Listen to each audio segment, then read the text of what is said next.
Reign in her heart, O King of love, that being certain of thy protection, she may be crowned with thy gracious favour. Tout avait commencé comme une matinée ordinaire au palais de Kensington. Catherine se préparait pour un événement familial destiné à honorer l'avenir de la princesse Charlotte en organisant une exposition privée de précieux objets de famille. Ce devait être un cadeau intime et symbolique, un cadeau d'une mère à sa fille. Pourtant, ce qu'elle découvrit ce jour-là allait non seulement ébranler la confiance fragile qui régnait au palais, mais aussi révéler une faille qui remontait à des décennies dans l'histoire royale. En examinant les archives, Catherine remarqua un fait profondément troublant. 2 objets légendaires ayant appartenu à Diana, princesse de Galles, avaient disparu. Le collier ras du cou en perles, offert par Diana pour son 18e anniversaire, et une rare paire de boucles d'oreilles en perles, offerte par l'émir du Qatar, avaient disparu. Leur coffre-fort sécurisé par des serrures biométriques et vérifié trimestriellement par le personnel royal ne montrait aucun retrait autorisé. Les registres de sécurité étaient muets. Les images de surveillance ne fournissaient aucun indice. C'était comme si les bijoux s'étaient volatilisés. Le collier ras du cou fut enregistré pour la dernière fois en mars 2023 lors d'une visite de conservation. Les boucles d'oreilles, estimées à plus d'un demi-million de livres, étaient à conserver pour le 18e anniversaire de la princesse Charlotte dans 20 ans. L'absence de ces objets ne déclencha pas la panique. Catherine garda son sang-froid. Elle avait vu suffisamment de bouleversements royaux pour savoir que la précipitation ne peut engendrer que le chaos. Mais elle comprenait aussi le poids de ce qui avait été perdu. En quelques minutes, elle ordonna à ses plus proches collaborateurs de lancer une fouille interne discrète. Ordre fut donné de vérifier les installations sécurisées de Windsor-Norfolk et d'autres sites extérieurs. En milieu de matinée, les équipes de recherche firent leur rapport. Rien n'avait été retrouvé. Aucune altération, aucun dommage, aucun signe d'effraction. L'absence était impeccable, clinique, presque professionnelle. Celui qui avait dérobé les objets de famille savait précisément où chercher et comment ne laisser aucune trace. L'intégrité du coffre-fort soulevait plus de questions qu'elle n'apportait de réponses. Ces coffres-forts codés par empreinte digitale étaient non seulement technologiquement avancés, mais aussi soumis à des recalibrages trimestriels. Seules quelques personnes y avaient accès. La liste était courte et en théorie hermétique. Pourtant, le vide où reposaient autrefois les bijoux de Diana suggérait une réalité bien différente. Il ne s'agissait pas d'une défaillance du système. C'était une intention. En début d'après-midi, le prince William fut informé de la situation. Sa réaction, bien que maîtrisée, fut rapide. Le protocole d'audit royal établi en 2022 fut immédiatement réactivé. Chaque objet porté par Diana fut extrait des archives et recoupé. Les codes d'accès au coffre furent modifiés. La confiance interne devint du jour au lendemain un handicap. Le décret personnel de William reflétait une reconnaissance plus profonde. La monarchie pouvait résister aux scandales publics, mais pas aux trahisons internes. Pour le monde extérieur, rien ne semblait inhabituel. Le calendrier royal se poursuivait. Engagements, séances, photos, réunions caritatives, tout se poursuivait. Mais derrière les portes du palais, un état d'urgence contrôlé avait commencé. La perte des objets de famille de Diana n'était pas une question de valeur monétaire. C'était une rupture symbolique, un vol émotionnel qui menaçait la pérennité de la mémoire elle-même. Le collier ras du cou revêtait une signification personnelle immense. Diana le portait lors de sa lune de miel méditerranéenne, ses perles d'eau douce et son fermoir en diamant scintillant sous le soleil du sud. Il marquait le début de sa transformation royale. Les boucles d'oreilles tout aussi importantes furent portées pendant sa grossesse avec William, notamment lors d'un gala à Londres où l'image d'une princesse radieuse et enceinte devint emblématique d'une monarchie plus douce et plus humaine. La reine Elisabeth II avait clairement exprimé sa position durant ces dernières années. Les objets de famille de Diana devaient rester dans la lignée de la famille Wales, non seulement comme bijoux, mais aussi comme témoignage de la femme qui a remodelé le visage de la royauté. Ce souhait désormais bafoué raviva des tensions longtemps enfouies sous les sourires publics et le protocole royal. Catherine restait calme en apparence, mais intérieurement, une tempête se préparait.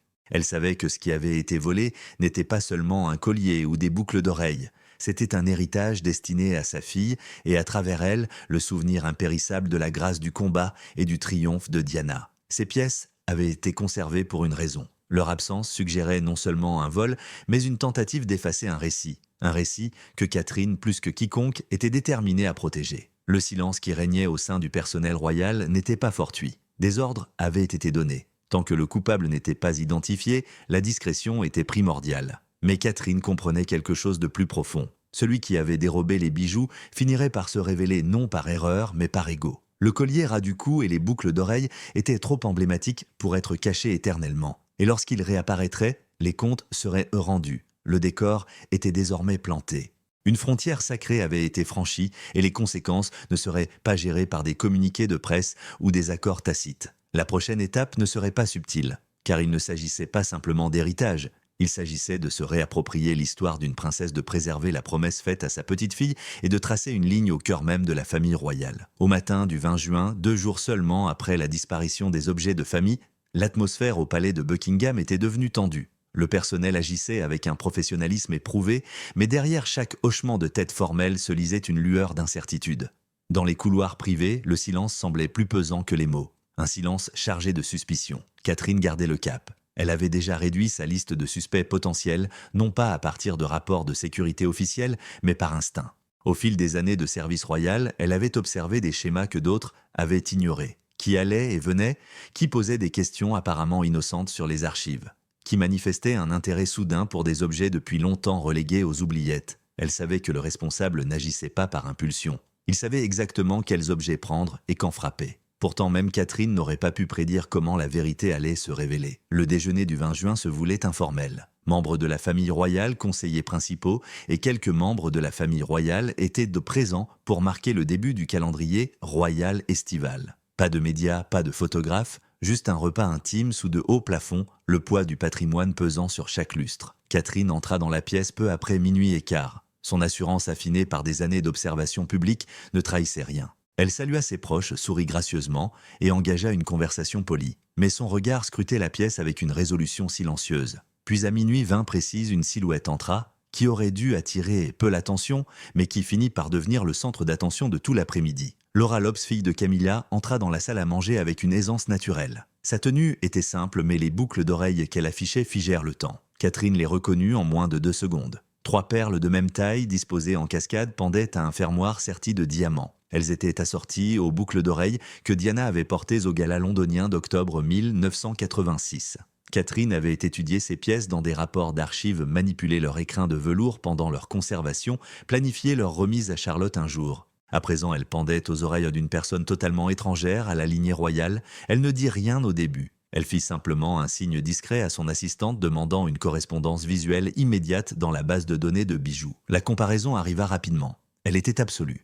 Même taille, même dimension, même provenance. Les boucles d'oreilles étaient-elles les originales? Un changement se produisit dans la salle, les conversations s'essoufflèrent, les verres s'immobilisèrent en plein vol. Chacun sentit que quelque chose avait changé, même s'il ne comprenait pas encore quoi. La tension silencieuse se transforma en une conscience aiguë, tandis que Catherine se levait lentement et fixait Laura du regard. Quelques instants plus tard, la situation parvint aux oreilles de Guillaume qui n'était pas encore présent. Un message discret fut transmis par la sécurité privée. Il arriva peu après. L'unité discrète entre Catherine et Guillaume à ce moment-là était indéniable. Un gémologue royal fut immédiatement appelé. Dans un bureau privé attenant à la salle à manger, les boucles d'oreilles furent examinées à la loupe. Chaque détail confirma ce que Catherine savait déjà. Les perles étaient des perles d'eau salée naturelles de même calibre que la parure originale de Diana. Le fermoir serti de platine portait un code de série lié aux archives Windsor. L'alignement et le lustre des perles étaient distinctifs, impossibles à reproduire. Il ne s'agissait ni de copie ni de faux. Il s'agissait bien des boucles d'oreilles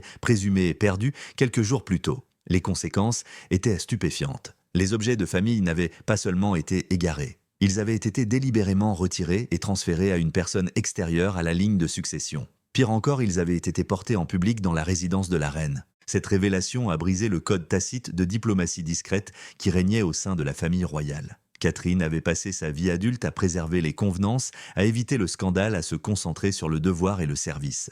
Mais ce qui l'attendait maintenant était un acte si effronté qu'il exigeait la confrontation. Il ne s'agissait pas seulement d'un usage abusif de bijoux, c'était une insulte délibérée à la mémoire de Diana et un rejet de l'héritage légitime de Charlotte. Le poids émotionnel du moment a submergé le protocole. Ce qui était autrefois privé était devenu politique. En quelques heures, des alertes internes furent déclenchées. Les conseillers du palais commencèrent à revérifier les inventaires dans tous les services. Les registres de sécurité furent réexaminés avec une urgence accrue. Les conversations furent soudain codées. La mécanique habituellement fluide de la vie royale s'emballa sous la pression d'un scandale qui refusait de rester enterré. Mais la réaction du palais n'était pas la seule. En moins de 24 heures, la nouvelle avait fuité dans la presse. Des sources anonymes ont confirmé qu'une paire de boucles d'oreilles appartenant à Diana avait été identifiée lors d'une récente réunion familiale et faisait désormais l'objet d'une enquête interne. Le public, longtemps avide d'authenticité dans les affaires royales, a réagi instantanément. Les forums en ligne se sont enflammés. Les commentaires ont explosé d'indignation. Un message viral demandait comment on pouvait regarder Charlotte dans les yeux et lui prendre ce qui lui appartenait. La sympathie pour Catherine a explosé, et avec elle, une admiration nouvelle pour la force tranquille dont elle avait fait preuve face à la trahison.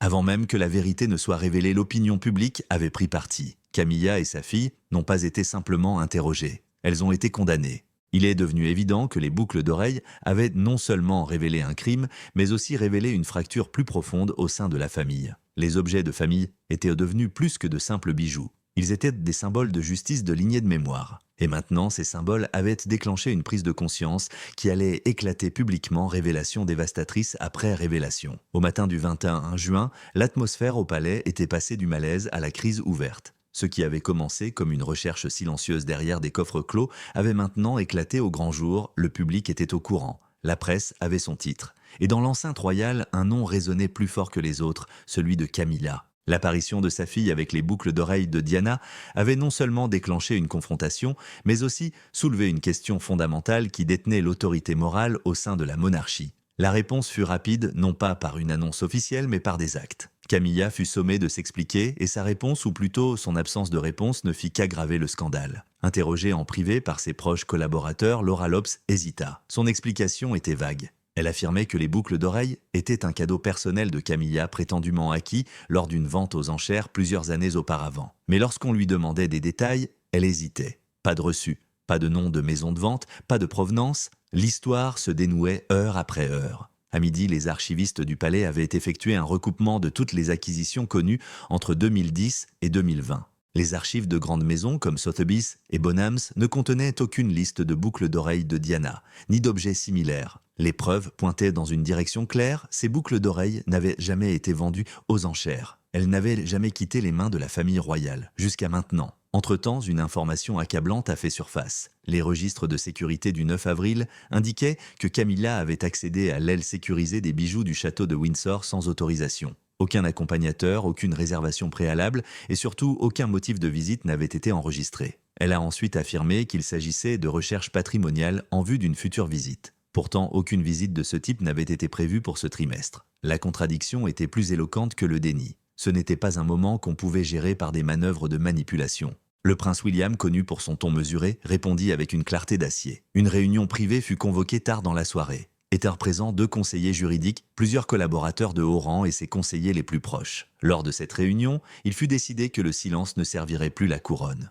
Il ne s'agissait pas d'une affaire interne à escamoter en catimini. Il s'agissait d'une violation directe de la confiance familiale et de la jurisprudence royale. L'accès de Camilla aux archives familiales fut immédiatement suspendu. Sa participation à la planification de la cérémonie fut interrompue. Le message était sans équivoque, il était interdit de se cacher derrière le protocole ou l'illusion. Pas cette fois. Dès le lendemain, le Times publiait en première page un article associant la famille de la reine à la disparition des bijoux de Diana. Bien qu'aucun nom officiel ne fût mentionné, des sources anonymes du palais confirmèrent que les bijoux étaient destinés à la princesse Charlotte. Cette révélation déclencha une véritable tempête médiatique. La réaction du public fut immédiate et impitoyable. Les plateformes en ligne ont déferlé sur les condamnations. Les hashtags sont devenus populaires en quelques heures. Des milliers de messages ont afflué sur les réseaux sociaux. Nombre d'entre eux exprimaient leur indignation, non seulement face au vol, mais aussi face à l'audace des personnes impliquées. Pour une génération qui avait grandi dans le mythe de Diana, cet événement était personnel. Un sentiment résonnait dans les commentaires, comme dans les éditoriaux, il ne s'agissait pas seulement de boucles d'oreilles. Il s'agissait de mémoire, de lignée, de qui avait le droit de perpétuer l'héritage de Diana. Et pour la première fois depuis des décennies, le peuple choisissait son camp au sein de la monarchie, non pas en fonction des titres, mais de la confiance. Dans cette division, Catherine était intouchable. Son silence n'était pas une faiblesse, c'était une marque de discipline. Elle refusait de nourrir la presse de riposter par des déclarations publiques. Au contraire, elle laissait les faits parler et la dignité porter le message. C'était une forme de force qui trouvait un profond écho surtout auprès de ceux qui avaient en vue Diana naviguer sous les mêmes feux des projecteurs. En revanche, la position de Camilla s'est érodée à une vitesse alarmante. Chaque geste de bonne volonté, construit au cours des 20 dernières années, apparaissait désormais fragile artificiel. Les gros titres ont décrit sa chute comme l'un des effondrements d'images les plus rapides de l'histoire royale moderne. En coulisses, des sources ont révélé qu'elle s'était isolée dans son propre cercle. Ses apparitions publiques ont été reportées. Ses engagements prévus ont été discrètement annulés. Alors que certains initiés appelaient à limiter les dégâts, le prince William refusait tout geste suggérant de la clémence. Ces propos privés, partagés plus tard par des sources, traduisaient la gravité de la situation. Il considérait le vol non pas comme une erreur isolée, mais comme une trahison de l'héritage même que sa mère avait laissé derrière elle. Et Catherine, à ses côtés, partageait pleinement cette conviction. Le scandale avait également une dimension juridique. Bien qu'aucune accusation n'ait été portée publiquement, il était clair que les procédures internes traitaient désormais l'incident comme une violation formelle du protocole. Les conseillers ont recommandé de ne pas porter plainte publiquement afin d'éviter des complications constitutionnelles. Mais en interne, un mur avait été érigé. Camilla était éliminée, pas officiellement, pas en titre, mais sur tous les points importants. Même Charles, autrefois protecteur de Camilla, resta remarquablement silencieux. Son absence à plusieurs engagements communs en dit long. Derrière les portes du palais, ses conseillers le décrivaient comme réservé et visiblement troublé. Il était monté sur le trône avec une vision de stabilité. Son règne était désormais entaché par un scandale provenant de la famille même qu'il cherchait à unifier. Et tandis que la poussière continuait de tourbillonner, une question plus vaste commença à se poser à travers le pays. Si la monarchie devait évoluer, qui définirait son avenir, serait-il façonné par l'ombre d'anciennes erreurs ou par ceux qui avaient discrètement gagné la confiance du public? Catherine et William, par leur calme et leur discipline de chef, faisaient reconnaître leurs réponses. Ils n'effaceraient pas le passé, mais ils ne le laisseraient pas empoisonner l'avenir. Le palais, autrefois forteresse de cérémonie, était devenu un champ de bataille pour le sens. Les objets de famille n'étaient plus de simples bijoux, c'étaient des déclarations. Et à chaque décision prise, un nouvel héritage s'écrivait une perle à la fois. Dans l'après-midi du 24 juin, une nouvelle réalité s'abattait sur la famille royale. Aux yeux du monde, Camilla n'était plus la reine consort qui avait discrètement restauré son image pendant 2 décennies. Elle était devenue le centre d'une controverse si puissante que même les conseillers en relations publiques les plus chevronnés étaient à court d'idées. Le palais n'avait pas encore publié de communiqué officiel, mais les mesures prises en interne étaient péremptoires. Tout a commencé par une directive du prince William discrètement transmise au bureau des affaires internes de Kensington. Ce document révoquait l'accès de Camilla à toutes les archives patrimoniales et la privait de tout rôle dans la planification des cérémonies, la conservation de la garde-robe historique ou la préservation des objets. Son nom a été rayé des calendriers de rotation et ses identifiants numériques ont été supprimés du système d'archivage. En moins d'une journée, elle est passée du statut de participante à celui de persona non grata dans les domaines les plus sacrés de la mémoire de Diana. Ces mesures n'étaient donc pas une vengeance, c'était une réponse de principe. Pour William et Catherine, les biens de Diana n'étaient pas de simples bibelots à gérer. C'étaient les chapitres d'une histoire trop douloureuse pour être réécrite par d'autres. Il ne s'agissait pas de punir Camilla, mais de défendre ce qui restait d'une femme dont la présence subsistait encore sur les photographies, les robes et les perles désormais dissimulées derrière une vitre blindée. En coulisses, le personnel du palais reçut des directives d'accès mises à jour. Camilla ne devait plus être informée de tout événement impliquant des objets royaux. Son nom fut retiré des boucles de courrier électronique, des listes de diffusion d'objets de famille et discrètement omis des calendriers internes. La décision fut appliquée non pas par des communiqués de presse ou des interventions médiatiques, mais avec une précision administrative. Pourtant, son effet fut indéniable. Camilla avait disparu non pas de son titre, mais de son influence. Les gestes symboliques se succédèrent rapidement. Pour la première fois depuis 2 décennies, elle n'assista pas à la séance annuelle d'été du Conseil royal sur la stratégie des héritages à Sandringham. Son absence ne fut pas évoquée par les responsables, mais tous les présents en comprirent la portée. Il s'agissait d'une omission. Aucune déclaration publique n'était nécessaire. Le silence lui-même était une déclaration. Pendant ce temps, les réseaux sociaux ont transformé cette décision en événement culturel. Des mèmes de Camilla quittant les grilles du palais retouchés numériquement avec des émojis de valises et des slogans comme « Not Your Crown » ont inondé les plateformes. Des hashtags comme « Throne Out » et « Diana Forever » ont atteint le sommet des tendances. Ce n'était pas seulement un scandale, c'était devenu une question de compte. Le Télégraphe a qualifié cette évolution d'exil interne. Le Guardian l'a décrite comme une correction nécessaire au récit royal. Les commentateurs de la BBC Radio ont évoqué les implications plus profondes, soulignant que si la monarchie avait traversé de nombreuses crises au fil des siècles, c'était peut-être la première fois que l'institution était tenue responsable non pas par le Parlement ou des puissances étrangères, mais par l'opinion publique. Et cette opinion était majoritairement en faveur de Catherine et de Charlotte. Au palais, l'ambiance était moins théâtrale, mais tout aussi sereine. Les assistants qui avaient travaillé en étroite collaboration avec Camilla demandèrent discrètement leur transfert à la maison du pays de Galles. Ceux qui lui étaient restés fidèles le firent avec un malaise croissant, conscients que la situation s'était inversée et ne se rétablirait pas. Clarence House vit le moral du personnel décliner, tandis que Kensington connut une hausse surprenante des demandes de bénévolat et des dons du public aux œuvres caritatives liées à Catherine. Encore plus discrètement, Guillaume prit l'une de ses décisions les plus décisives à ce jour. Il ordonna un audit complet de chaque objet royal manipulé par Camilla entre 2010 et 2024. Cet examen initialement interne impliqua bientôt des experts indépendants du Collège royal des conservateurs. Aucune accusation ne fut portée, mais l'implication était claire, rien ne serait considéré comme sûr tant que rien ne serait vérifié. Quant à Camilla, elle n'est pas apparue et n'a fait aucune déclaration. Son équipe n'a fait aucun commentaire. Pour quelqu'un qui avait été jadis soigneusement réintroduite auprès du public grâce à des événements caritatifs et à une diplomatie discrète, son retrait soudain était assourdissant. Pourtant, ce n'était pas seulement son absence qui définissait ce moment. C'était l'émergence d'autre chose à sa place. Ce quelque chose, c'était Catherine. Au milieu du chaos, elle est restée visible non pas par colère, mais par présence. Elle participait aux événements scolaires avec Charlotte, visitait les hôpitaux pour enfants et présidait les cérémonies d'archivage avec une grâce tranquille. Pas de bijoux, pas de gros titres, pas de commentaires, juste un leadership constant et digne. Le public l'a remarqué. Pour eux, la question n'était plus seulement de savoir qui avait volé. Il s'agissait de savoir qui avait préservé. La chute de Camilla ne fut pas un effondrement de pouvoir, mais un effondrement de confiance. Et la confiance, une fois brisée, au sein du cadre royal, se reconstruit rarement. Ce qui rendit le scandale irréversible ne fut pas le vol lui-même, mais le symbolisme qui le sous-tendait. Camilla avait pris non seulement des objets, mais du sens.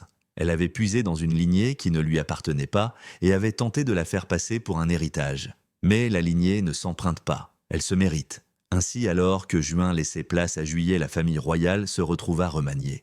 Non par décret, mais par les conséquences. L'image de Camilla, jadis lentement restaurée, s'était effondrée sous le poids de 3 perles.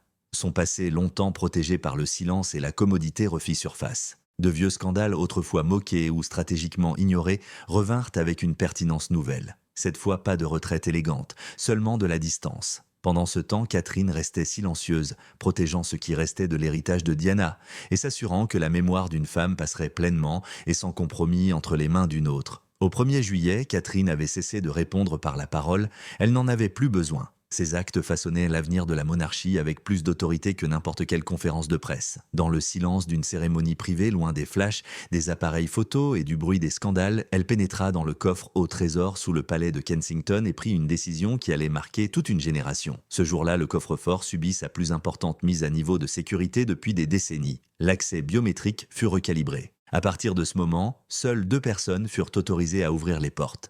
La première était Catherine. La seconde était un intendant spécialement désigné pour représenter la princesse Charlotte. Même William n'y avait pas d'accès direct. La déclaration était tacite mais sans équivoque. L'héritage de Diana n'était plus un fragment d'histoire flottant vulnérable à la politique ou au sentiment. Il était désormais verrouillé, protégé et conservé uniquement pour sa petite fille. À l'intérieur de ce coffre, Catherine déposa un mot manuscrit. Pas de grande proclamation, juste 5 mots écrits de sa main. Pour Charlotte, bisous maman, daté du 1er juillet. Ce simple message résonna plus fort que n'importe quel discours télévisé. Il évoquait la continuité générationnelle, la protection maternelle et la détermination inébranlable à honorer une femme qui n'avait jamais eu la possibilité d'achever sa propre histoire. Le personnel présent a qualifié ce moment de sacré. Catherine n'a pas pleuré, elle n'a pas posé, elle a agi avec détermination. Selon un agent de sécurité, l'atmosphère à l'intérieur du coffre était solennelle, presque respectueuse. Il est devenu évident pour tous ceux qui ont assisté à l'acte qu'il ne s'agissait pas simplement de récupérer des objets volés. Il s'agissait de préserver la mémoire de l'effacement. Après la remise en sécurité du coffre, des changements subtils mais évidents ont commencé à se produire au sein de la maison royale. Plusieurs assistants de Clarence House ont demandé en privé leur réaffectation à Kensington. D'autres se sont portés volontaires pour des tâches de conservation des archives liées à la collection de Diana. La loyauté avait changé de direction. Depuis le décès de la reine Elisabeth II en 2022, la monarchie cherchait un foyer de clarté morale. Cette clarté rayonnait désormais de Catherine. L'opinion publique a rapidement suivi. Un nouveau sondage YouGov publié le 3 juillet a montré que la cote de popularité de Catherine avait bondi à 82%, soit le niveau le plus élevé depuis son mariage en 2011. En revanche, celle de Camilla a chuté sous la barre des 29%, un niveau historiquement bas. Pour le public britannique, le message était clair, l'avenir n'appartient pas au passé, il appartient à l'intégrité. Les réseaux sociaux ont capté ce changement avec une intensité ininterrompue. Des hashtags tels que « Protéger Charlotte » et « Le véritable héritage » ont explosé sur toutes les plateformes. Des publications comparant le leadership discret de Catherine à la compassion de Diana sont devenues virales. De vieilles images de Diana interagissant avec des enfants, serrant des patients dans leurs bras, dans les hôpitaux et traversant des champs de mines en Angola, ont refait surface aux côtés de nouvelles images de Catherine visitant des associations caritatives avec Charlotte. La ressemblance était plus qu'esthétique, elle était spirituelle. Catherine n'avait pas cherché cette comparaison. Elle ne s'était jamais positionnée comme la successeur de Diana. Pourtant, par sa retenue, sa dignité et son action, elle était devenue ce que beaucoup considéraient comme la véritable héritière de Diana. Non pas par le sang, mais par la détermination. Entre-temps, William prit des mesures pour transformer les sentiments en structure. Le 4 juillet, il émit une directive interne de grande envergure. Toutes les demandes d'accès aux objets de famille émanant de membres de la famille non-gallois étaient désormais définitivement suspendues. La décision fut ajoutée au registre officiel des objets royaux. Une mention fut apposée à côté de la collection de Diana réservant explicitement l'accès futur à Charlotte et à ses descendants. Cette politique était restée indéfinie jusqu'à présent. William venait de la promulguer. Une réunion privée s'ensuivit peu après à Clarence House. Bien qu'aucune transcription ne fût rendue publique, des sources confirmèrent que Guillaume affronta directement le roi Charles. Il exprima sa déception, affirmant que si la monarchie refusait de protéger la mémoire de Diana, il le ferait seul. Charles ne répondit pas, du moins pas publiquement. Mais les jours qui suivirent furent révélateurs. 2 apparitions conjointes prévues pour Charles et Camilla furent discrètement annulées. Des rapports firent état de tensions croissantes dans les coulisses du palais. Des conseillers décrivirent le roi comme de plus en plus replié sur lui-même. Bien qu'aucune division officielle n'eût été déclarée, la fracture symbolique était visible de tous. À Kensington, la réponse fut inverse. Un nouveau groupe de travail fut constitué composé de 7 membres du personnel exclusivement dédiés à la rotation, à la préservation et à la documentation des objets liés à Diana. La monarchie avait toujours été façonnée par les lignées, mais cette fois, elle était réécrite par les valeurs. Par le silence, par des actions discrètes, par 5 mots sur un mot plié dans un coffre, Catherine avait récupéré bien plus que des bijoux. Elle avait récupéré l'histoire d'une princesse autrefois seule et qui à nouveau se tenait à elle. Le 7 juillet, le scandale avait pris une dimension plus vaste que le simple vol d'héritages royaux. Il était devenu un référendum sur les valeurs, la confiance et l'avenir de la monarchie britannique. Le public ne débattait plus de ce qui s'était passé, il débattait de sa signification. Sur les chaînes d'information, dans les cafés, sur les campus universitaires et lors des dîners de famille, le débat était passé d'un simple acte de trahison à une réflexion plus large sur l'histoire, le symbolisme et le contrat émotionnel entre la couronne et son peuple. Les chaînes de télévision grand public, autrefois prudentes face aux controverses royales, ont consacré des segments entiers au sujet. BBC Newsnight a diffusé un épisode intitulé « Legacy Reclaim the Catherine Effect ». L'émission retrace les événements depuis la disparition des boucles d'oreilles jusqu'au nouveau protocole de sécurité à Kensington superposant des images publiques de Diana dans les années 1980 à des scènes récentes de Catherine et Charlotte marchant ensemble à Oxford. Le commentaire était respectueux, mais sans détour. Il posait la question, la monarchie avait-elle trouvé sa conscience, non pas grâce au couronnement, mais grâce à son caractère?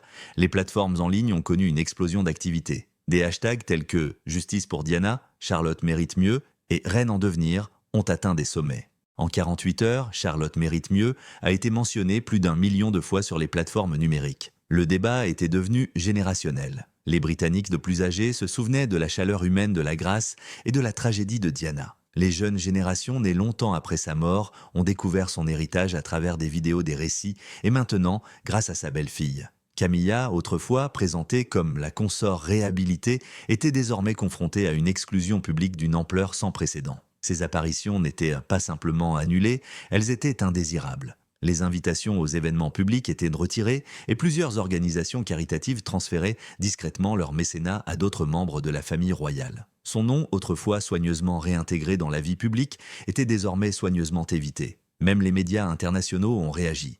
Le Monde en France a publié un éditorial qualifiant l'incident de effondrement silencieux d'une fiction royale. Der Spiegel en Allemagne a publié un article intitulé « Quand la mémoire porte une couronne », analysant comment l'attachement du public à Diana avait survécu à tous les récits que la monarchie avait tenté de construire en son absence. Aux États-Unis, plusieurs émissions matinales ont évoqué la façon dont Catherine s'était imposée dans un rôle davantage marqué par la clarté morale que par le privilège royal. Mais le moment le plus révélateur n'est peut-être pas venu des commentaires mais des images. Le 6 juillet, Catherine et Charlotte ont été vues dans un centre de cancérologie pédiatrique d'Oxford. Il n'y avait pas de photographes, seulement quelques clichés pris par des habitants du quartier. Pas de bijoux, pas de déclarations publiques, pas de posture. Juste des sourires sereins, des mains jointes et une présence discrète. L'une des images publiées plus tard par une infirmière montrait Charlotte tendant un dessin à un enfant dans un lit d'hôpital. La légende disait « Elle a la gentillesse de sa grand-mère ». Ce seul message a été partagé plus de 500 000 fois en une journée. À l'intérieur du palais, aucune déclaration officielle n'avait été faite. Charles restait silencieux. Guillaume poursuivait ses engagements avec une concentration mesurée, mais en interne, la fracture était indéniable. La maison du Pays de Galles fonctionnait désormais de manière indépendante tant sur le plan symbolique qu'administratif. Le contrôle exercé par Catherine sur l'héritage de Diana avait redéfini les lignes d'influence. Son autorité ne découlait pas d'un titre mais d'une protection. Ce qu'elle protégeait n'était plus seulement des bijoux, c'était la mémoire publique et le public l'avait remarqué. Camilla, en revanche, devint un exemple édifiant. Autrefois présentée comme une figure de guérison, on se souvenait désormais d'elle comme de la femme dont l'erreur de jugement avait retourné le sentiment contre elle. Son histoire ne fut pas enterrée. Elle fut réécrite en temps réel par ceux qui lui avaient autrefois accordé le bénéfice du doute. L'institution royale ne la protégea pas, et le peuple ne lui pardonna pas. Les journaux ont reproduit des images côte à côte, l'une de Diana portant le collier ras du cou en perles pendant sa lune de miel radieuse et pleine d'espoir. L'autre, une photo granuleuse de Laura Lopes portant les mêmes boucles d'oreilles lors du déjeuner qui avait tout déclenché. Le contraste était saisissant. Un titre le résumait avec une clarté douloureuse, de Diana à Charlotte interrompue. Ce qui suivit ne fut pas une vengeance, mais une réorientation. La monarchie commença à se rééquilibrer. Un sous-comité officiel de surveillance des héritages fut créé au sein de Kensington. Sa mission était non seulement de prévenir de futurs incidents, mais aussi d'établir des lignes directrices éthiques pour la préservation des héritages personnels au sein de l'institution. Catherine supervisa la sélection de ses membres. L'accent, souligna-t-elle en privé, n'était pas mis sur la punition, mais sur la pérennité. Le changement d'opinion publique devint institutionnel. Les dons affluèrent vers les associations caritatives liées à Diana. Les lettres continuèrent d'affluer par centaines. Dans les cours d'école et sur les forums en ligne, les adolescents commencèrent à discuter de l'action humanitaire de Diana. Les enseignants utilisèrent de son histoire dans le cadre de cours sur l'empathie et la résilience. Ce qui était autrefois un souvenir nostalgique se transforma en héritage vivant. Pour la première fois depuis des décennies, la monarchie semblait refléter la volonté du peuple d'une manière qui ne fut pas simplement cérémonielle. Elle avait choisi de défendre une mémoire plutôt qu'une erreur, un héritage plutôt qu'une commodité. Ce faisant, elle avait fait de Catherine non seulement une gardienne de la tradition, mais une incarnation vivante de ses valeurs. Ainsi, tandis que le coffre restait verrouillé et que le passé demeurait sous surveillance, l'avenir se redéfinissait discrètement. Non seulement par la lignée, mais aussi par la confiance gagnée. L'histoire avait commencé par un vol, mais s'était terminée par une restauration. Ce que Camilla avait tenté de porter en héritage Catherine l'avait récupéré comme vérité. L'héritage de Diana n'avait pas été effacé, il avait été renforcé décision après décision, et grâce à Catherine, il avait trouvé son prochain chapitre.